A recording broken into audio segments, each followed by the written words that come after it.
My parents forbade me from ever entering their bedroom. I finally broke in, and I think the knocking I've heard my whole life was my sister asking me to kill her. There are rules in every family. Don't leave your wet towel on the floor. No TV until your homework is done. Normal things. In my family, we had all of those plus one more. One rule that was absolute, unspoken, and enforced with a silent, terrifying finality. You do not go into mom and dad's bedroom. It wasn't just a knock-first situation. The door was always locked. I was never, ever, for any reason, allowed inside.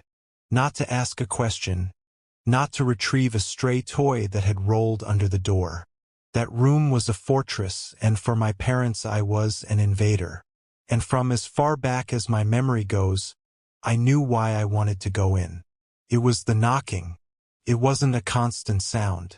It was subtle. A soft, rhythmic thump, thump, thump, that you could only hear if you were standing in the hallway right outside their door. It came from inside, from the far wall of their room, the one that backed up against the old linen closet. I first noticed it when I was maybe 6 or 7. I thought it was the pipes, but the sound was too steady, too intentional. The curiosity of every child is a powerful force. A few times, I found the door unlocked by mistake. I'd sneak in, the thick carpet muffling my footsteps. The room was always dim, the heavy curtains drawn. It smelled of my mom's faint lavender perfume and my dad's cedarwood aftershave. It was just a normal bedroom. A big bed, a dresser, a tall, imposing wooden wardrobe against the far wall. And when I got close to that wardrobe, the sound was clearer. Thump, thump, thump. It was coming from behind it, from inside the wall. I always got caught. It was like my mother had a sixth sense. I'd be in there for less than a minute, and I'd hear her footsteps in the hall. The look on her face wasn't just anger. It was a deep, primal panic, a terror that made her features sharp and strange. The punishments were swift and severe. No TV, no friends, grounded for weeks. My dad would handle the lectures, his voice a low, cold monotone that was far scarier than yelling. There are places in this house that are ours, and ours alone. You will respect that, or you will find yourself respecting nothing at all. As a teenager, I tried a different approach and thought that direct confrontation will do the thing. I asked them at the dinner table one night, "Why can't I go in your room? And what's that knocking sound I always hear?" Silence. The clinking of cutlery on plates stopped. My dad slowly put his fork down and leveled a gaze at me that was as hard and cold as granite. My mom just stared at her plate, her knuckles white where she gripped her knife. "There is no knocking sound," my dad said, his voice dangerously quiet. "And you will drop this. This is the last time we will ever speak of it. If you mention it again, or if I find out you have tried to enter our room again, the consequences will be something you cannot begin to imagine." Am I understood? I understood. I dropped it, but I never forgot. My mother's behavior only deepened the mystery. She was a good mom, loving in her own distant way. She went to work, she cooked, she cleaned. But any free time she had, she spent in that room. She'd disappear behind that locked door for hours on end. Sometimes I'd press my ear to the door and just listen. I never heard a TV or music, just a profound, heavy silence, occasionally punctuated by her soft, humming a tune with no melody, or the faint sound of her whispering to someone who never whispered back. Now I'm 21. I've saved up enough from my part-time job to finally get my own place, a tiny apartment across town. I'm leaving, and a single, overwhelming thought has dominated my mind for weeks. It's now or never. I can't leave this house without knowing. This secret has been a silent, third parent to me my entire life. A ghost at every family dinner, a shadow in every hallway. I have to cast the light on it before I go. I told my dad I was ready to move out. He was relieved. That's the only word for it. There was no sadness, just a weary sense of relief. He and my mom wished me luck, told me they were proud. I asked him one last time, my voice trembling slightly, "Dad, before I go, please, just tell me what's in the room." His face hardened instantly. The mask of the proud father fell away, revealing the cold, stern guardian of the secret. "Your new life begins when you walk out that door," he said. "What is in this house is part of your old one. You will leave it behind. Do you understand me? You will leave it all behind." That was his final answer, and it was my final motivation. I spent my last night packing my bags, a hollow feeling in my chest. The next morning, I watched from my bedroom window as their cars pulled out of the driveway, one after the other, on their way to work. The house was finally mine. My heart was a frantic bird in my ribs.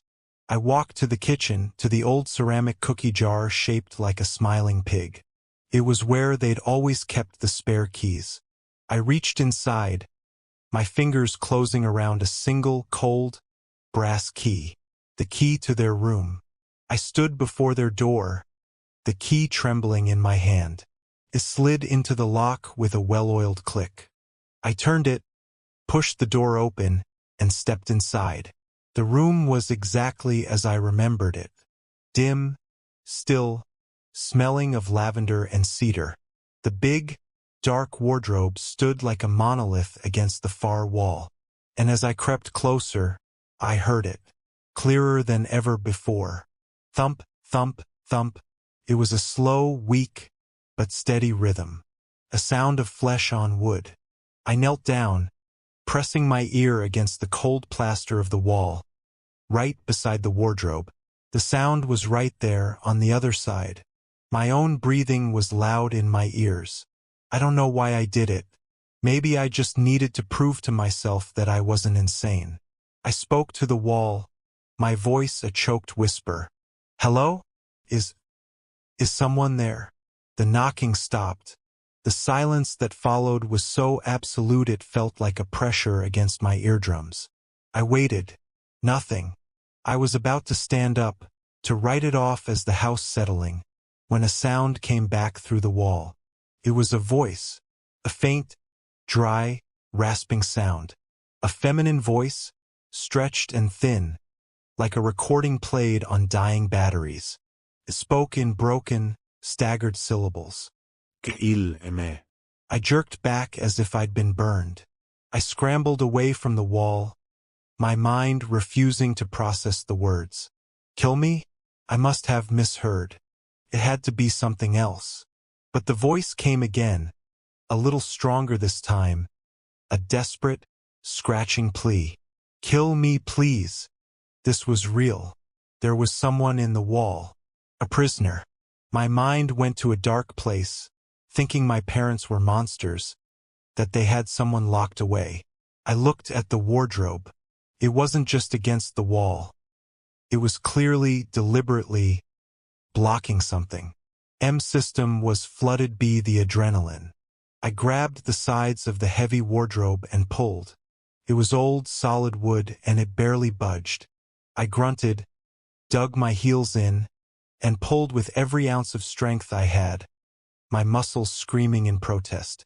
It moved, scraping and groaning across the floor, inch by agonizing inch. Behind it, where there should have been a plain wall, there was a door. It was a small, simple wooden door, painted the same color as the walls, designed to be invisible. It had a simple brass knob, but no keyhole. It wasn't locked. I could enter. My hand trembled as I reached for the knob. It was cold.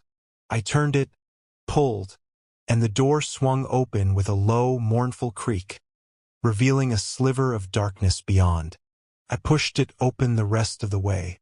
The space behind it was small, no bigger than a closet. It was a room, a hidden, secret room. It was filled with the clutter of a life I'd never known. Tiny dresses hanging from a single hook. A small, dusty mobile with faded pastel animals. A stack of photo albums. I picked one up. On the cover, in my mother's handwriting, it just said, "Our Angel." I opened it. The photos were of my parents, younger, happier, their faces bright with a joy I had never seen in them. And in their arms, they were holding a baby with a wisp of dark hair and my father's eyes. In the center of the small, cramped room was a makeshift altar. A small wooden table, covered in a white lace cloth, now yellowed with age. It was surrounded by dozens of candles, some new, some burned down to melted stubs of wax. And on the altar, lying on a small silk pillow, I saw it. It was the baby from the photos. But it wasn't a baby anymore. It was a thing. Its body was small, shrunken, and desiccated, mummified. Its skin was a pale, translucent parchment stretched tight over a tiny, bird-like skeleton. Its eyes were closed, its mouth a tiny, black O in its shrunken face. It was horrific. A tiny, preserved corpse displayed like a holy relic. I felt a sudden, overwhelming urge to touch it. A pull, a need to connect with this impossible, tragic thing. I reached out a shaking hand and gently, so gently, laid my fingertips on its cold, dry forehead. And the world exploded. I saw visions, memories, and pictures that are not my own. All flooded my mind with the force of a tidal wave. I saw a sterile, white hospital room. My mother, sobbing, her face buried in my father's chest. A doctor with a grim face, saying the words, "I'm so sorry. There was nothing more we could do. Your daughter is gone." I saw my parents in their bedroom, the one I stood in now. They were holding the tiny, still body of their daughter, wrapped in a hospital blanket. My father, with a face covered by a mask of desperate, insane grief, was drawing a circle on the floor with red chalk. "We can bring her back," he was whispering. His voice was a frantic prayer. "The book said we could. We just have to anchor her. Give her a vessel to stay in." I saw them place the tiny body in the center of the circle on the altar. I saw them kneeling, chanting words from a language that made my teeth ache. I saw the candles flicker and die, and a coldness fill the room as the tiny body on the altar twitched, just once. And I felt her spirit, trapped, snatched back from the peace of oblivion and slammed back into her dead, decaying shell. I felt her confusion, her terror, her unending, eternal suffering. A conscious mind, growing, learning, trapped in an inert, unchanging prison of flesh, unable to move, unable to speak, able to do nothing but feel the slow, inexorable passage of decades and knock, knock, knock on the silent wall of their bedroom. And through it all, I heard her voice as a clear, soul-shattering scream inside my own head. "Please, kill me." I ripped my hand away, stumbling back, a strangled sob tearing from my throat. I finally understood. My parents weren't monsters. Not in the way I'd thought. They were just broken, drowned in a grief so profound they had committed an atrocity to try and escape it. They hadn't imprisoned a stranger. They had imprisoned their own daughter, my sister. I knew what I had to do. There was no other choice. I grabbed an old soft blanket from the foot of their bed, returned to the hidden room, and carefully, reverently, wrapped the tiny, mummified body. It was as light as a bundle of dry leaves. I put it in my duffel bag on top of my clothes. I took one last look at the sad, terrible little room, and then I walked out. I didn't close the hidden door. I didn't move the wardrobe back. I wanted them to know. I left the key on the kitchen table, walked out the front door, and never looked back. The drive was a blur.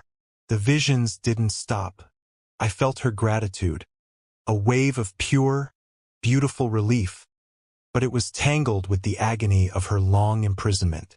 I felt her pain, her loneliness, her terror. And I felt my parents' grief, a crushing, unending weight. I drove for hours, until the city was a distant memory, until I was on a lonely road surrounded by nothing but fields and rust. I found what I was looking for, a desolate, abandoned scrapyard. There, among the mountains of rusted metal and broken dreams, I built a small pyre. I unwrapped my sister's body one last time, whispered an apology for my parents, for my own ignorance, for her entire stolen life. I laid her on the pyre, doused it in lighter fluid, and with a flick of a match, I set her free. I watched as the flames consumed her, and as her tiny, earthly prison turned to ash, I cried. I cried for the sister I never knew. I cried for the parents I could never go back to. I cried because I had done the most merciful thing I could imagine, and it was also the most monstrous. They'll come home. They'll see the open door. They'll know what I've done. They will hate me. They will despise me for taking away the one thing they had left of her, even if it was a perversion of her memory. I freed my sister, but I destroyed my family. And I don't know how I am supposed to live with that.